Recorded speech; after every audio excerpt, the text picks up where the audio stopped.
The Medrash in Bereishis Rabbah says something incredible about Rivka. Every time she went to the well to get water, she didn't need to draw it. It rose to greet her. Vatimalei kadavatal. She would fill up her jug and she would leave. It doesn't mention the fact that she would draw the water.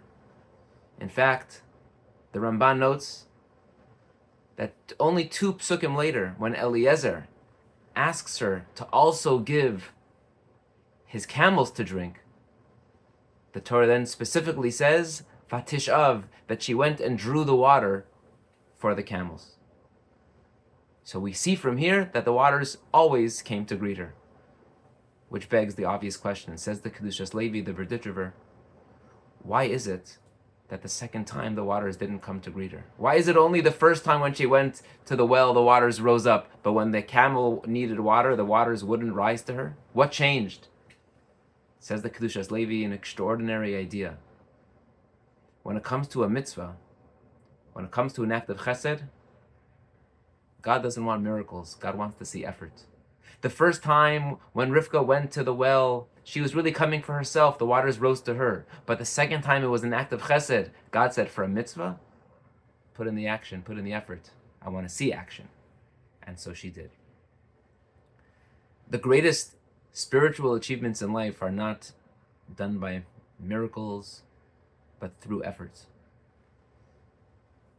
Marriage is a miracle.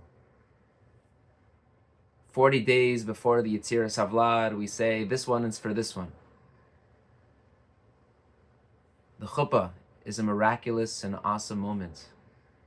But the greatest mitzvah of the marriage is what happens after the chuppah. It's the day in and day out relationship, the communication, the give and take, the compromising, building a bias neman b'Yisrael. A leader can give a fantastic drasha, a great speech, but that doesn't mean much. You can get praised for, wow, you spoke so nicely. But where the leader is really worth their weight is in how they act when the cameras are not rolling. When things are quiet, behind the scenes, calling the person who is lonely, helping out another person in need. Those are the moments where a leader shines brightest. For us to remember in each moment that when it comes to a mitzvah needs effort. Greatness requires effort. It's great to inherit a beautiful inheritance, a beautiful sum of money, a beautiful family, a beautiful religion.